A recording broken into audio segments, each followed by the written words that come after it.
Bueno, estamos de nuevo con ustedes, disculpándonos porque se nos ha sido un poquito difícil subir más contenido, ya que tenemos un dispositivo, un celular que es un poco, no tiene mucha capacidad, entonces es por eso que no hemos realizado tantos videos como quisiéramos, pues.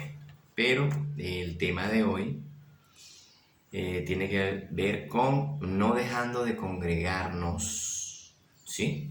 Ese es el tema que les traigo hoy, esperando que sea de edificación y esperando que no lo malinterpreten, porque puede haber una mala interpretación de lo que queremos exponer según lo que está en la escritura. ¿Por qué digo esto? Porque sé que mucha gente va a hablar en contra de este video, pero fíjense, comencemos, ¿no? Hebreo capítulo 10, verso 25 dice: no dejando de congregarnos como algunos tienen por costumbre. Habla de una congregación, y la definición de congregación es donde se reúne un grupo de personas. Nosotros tenemos que estar claros que una congregación es donde se reúne un grupo de personas. Ahora, Mateo 18, 20 dice: porque donde están 2 o 3 congregados en mi nombre, allí estoy yo, en medio de ellos, dice Jesús, en medio de ellos. O sea, donde hay 2 o 3 congregados en mi nombre, o sea, hablando de Cristo, está Él. Entonces, ¿qué es una congregación en realidad? Según lo que dijo Jesús, Mateo 18, 20, porque ahí es donde vamos a comenzar todo, ahí es donde comienza todo, donde hay 2 o 3. No dijo dónde está una iglesia, un templo, no. ¿Por qué no? ¿Por qué razón no se podía? Porque en ese momento existía el templo de Jerusalén. O cuando Jesús se fue, existía el templo de Jerusalén, que era el templo donde todos los judíos iban a congregarse. Y no se podía hacer otra iglesia, yo creo que usted entienda, no se podía hacer otras iglesias, sino que se congregaban en sus casas, ya lo vamos a ver. Bien, y yo no estoy diciendo que usted vaya y congregue en su casa y deje la iglesia, eso no es lo que estoy diciendo yo, estoy diciendo cómo comenzó todo, y esto le compete a las personas que son maduras, ¿sí? Que tienen madurez para hacer estas cosas, ya vamos a hablar de eso. Mire, el templo de Dios, o la casa donde Dios habitaba, lo dice Mateo 21, 12, dice que Jesús entró en el templo de Dios. O sea, quiere decir que el templo que existe en ese momento era donde Dios habitaba. Mateo 12, 6, os digo, uno mayor que el templo está aquí, hablando de Jesús. Mateo 23, 21 dice: y el que jura por el templo jura por el que por él y por el que lo habita. Así que el que jura por el templo en hace tiempo jura por el que lo habitaba, ¿sí?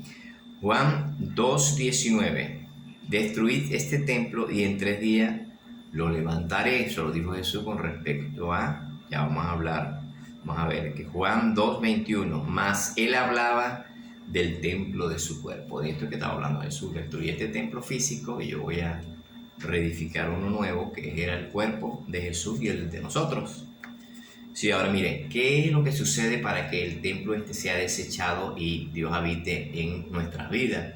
Hay una transferencia legal, porque tiene que suceder una transferencia legal de que Dios no habitara en el templo físico, porque Dios no habita en su iglesia, Dios no habita en el templo físico o en lugar físico, pero en la gente sí. Entonces, ¿cómo hace Dios esto? Mire, lo que es el templo y el sacerdocio, Dios lo mueve de lugar, ¿sí? El templo ya es usted y el sacerdote legal es Cristo. Ya lo vamos a ver, miren, fíjense, Levítico 21:10. Vamos a hablar primero del sacerdocio, cómo Dios le entregó el sacerdocio a Jesús, fíjense. Levítico 21:10. Dice que sobre cuya cabeza fueron derramadas el aceite de la unción y que fue consagrado para llevar las vestiduras santas, no descubrirá su cabeza ni rasgará sus vestiduras. Dios estaba advirtiéndole, diciéndole que no hicieran esto, no rasguen sus vestiduras ni descubran su cabeza. Se lo dijo Dios en Levítico a todos los sacerdotes Levíticos. Sí, Samuel capítulo 15, verso 27 dice, y volviéndose Samuel para ir, él se asió de la punta de su manto y se rasgó. Eso es cuando Saúl peca y Samuel le va a decir que Dios lo destituyó y rompe y le rasga la vestidura, que dice, mira lo que dice Samuel, capítulo 15, verso 28. Entonces Samuel le dijo, Jehová ha rasgado hoy de ti el reino de Israel y lo ha dado a un prójimo tuyo mejor que tú. Fíjense que Dios cuando hace las cosas las hace para mejor.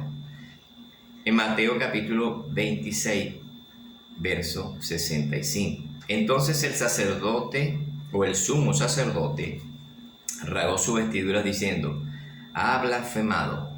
¿Qué les quiero dar a entender yo con todo esto? Fíjense que el rasgar las vestiduras era darle a otro el que tenía el privilegio de ser sacerdote.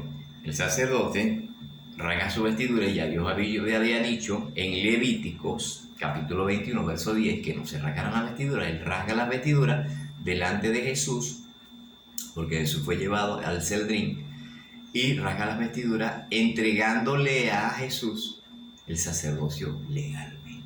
¿Qué le parece? Espectacular, impresionante lo que Dios hace, pero tiene que entregárselo legalmente. Ya entonces Jesús en ese momento es el sacerdote legal delante de Dios, y ya el sumo sacerdote deja de ser sacerdote por hacer lo que Dios le dijo que no hiciera. ¿Ven? Mateo capítulo 27 verso 51. El velo del templo se rasgó en dos, de arriba abajo. Aquí tenemos ahora la otra transferencia. Ya transfirió el sacerdocio a Cristo a través de la rasgadura, y aquí se rasgó el templo de arriba abajo, el velo del templo se rasgó de arriba abajo, dándonos acceso, rompiendo ese pacto que Dios iba a habitar ahí. Ahora ya no, ya nos transfiere a nosotros como el templo de Dios, somos el templo de Dios. Eso es lo que quería hablarles con respecto a esto, a esta transferencia, ¿sí?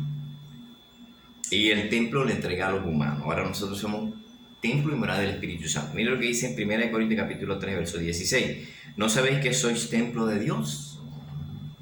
O sea, ya no es un templo físico, sino es la persona. Y eso lo saben ustedes. Lo que pasa es que no sé por qué cuando hablan del lugar físico, hablan de la iglesia, ¿no? Y que el Espíritu de Dios mora en vosotros. El Espíritu de Dios no mora, porque yo he oído muchos predicadores y predicadoras y pastores que dicen, el Espíritu Santo estaba aquí antes de que ustedes llegaran. Jamás puede llegar el Espíritu Santo si no llego yo, porque viene conmigo. Debería llegar conmigo, ¿no? Dice así. Ahora miren, ¿dónde se reunían? Yo quiero especificar esto porque quiero que estemos claros en lo que estoy diciendo. Fíjense, ¿dónde se reunía o se congregaban? Miren, Hechos capítulo 8, verso 3 dice así, y Saulo asolaba a la iglesia y entraba casa por casa y los entregaba a la cárcel. O sea que la iglesia era en la casa. O sea que la iglesia no era el lugar físico como hoy lo hacen ver cuando les conviene el lugar físico, pero la iglesia, lo dice Hechos capítulo 8, verso, que iba casa por casa a la iglesia, ¿no? Mira lo que dice Hechos capítulo 20, dice, y como nada que fuere útil he rehusado de anunciar y enseñar públicamente por las calles y por las casas. Por las casas, porque las casas, en las iglesias estaban las casas, en las casas estaban las iglesias. Romanos capítulo 16, verso 3 dice así, y saludad a Priscila y a Aquilas, mis colaboradores en Cristo Jesús. Saludad también a la iglesia de su casa. Lo que yo quiero darles a entender. Primero no podían hacer templo porque ya había templo en Jerusalén. Ahora se congregaban en las casas. Colosenses capítulo 4, verso 15. Saludad a los hermanos que están en la Odisea, a Nirfa y a la iglesia que está en su casa, dice. La iglesia donde estaba, en su casa. Filemón, capítulo 2, dice, a la hermana Apia y a Arquito, nuestro compañero de milicia, y a la iglesia que está en su casa. O sea que las iglesias eran en la casa. Dice, en la primera iglesia del mundo, en la que se reunieron los primeros 70 discípulos de Jesucristo, no estaba en Roma ni en Jerusalén, sino en una localidad perdida de Jordania. Eso lo deben saber ustedes. Miren,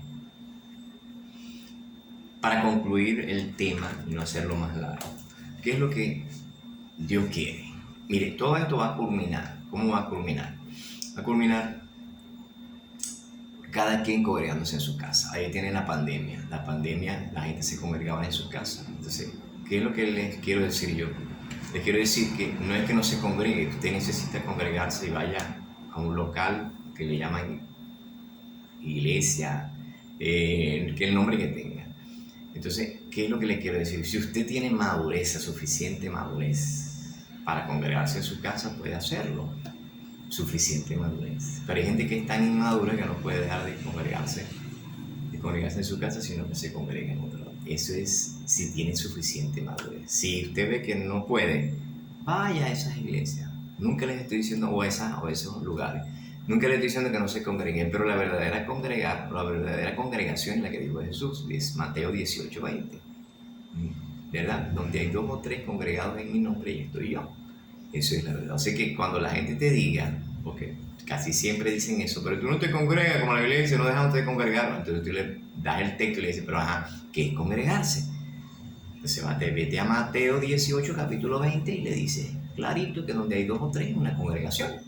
Porque a veces lo que haremos es juzgar al hermano o criticar al hermano porque se congrega en su casa y no se congrega en la iglesia. Que eso es cosa de cada quien. Eso es de madurez. Tener madurez, congregarse en su casa es tener madurez. Bueno, era la información que le quería dar. Y tampoco estoy diciendo que no se congreguen en las iglesias. No, congréguese donde usted quiera. Pero aprenda y entendamos que congregarse es con Dios. Congregación con Jesús. Si tú estás congregado con Jesús o hablando acerca de Cristo, eso es una congregación. Así que no lo tomemos que no, que yo estoy descarriado porque no estoy... No, eso es madurez, tener madurez en lo que es las cosas de Dios. Así que espero que no malinterpreten lo que acabo de decir, sino que entendamos que congregarse en tu casa con tu esposo, tus hijos, o estar ahí reunidos y hablando de Cristo es una congregación. Así que Dios me los bendiga y Dios me les guarde. Espero que les haya sido de bendición este tema. Nos vemos para la próxima.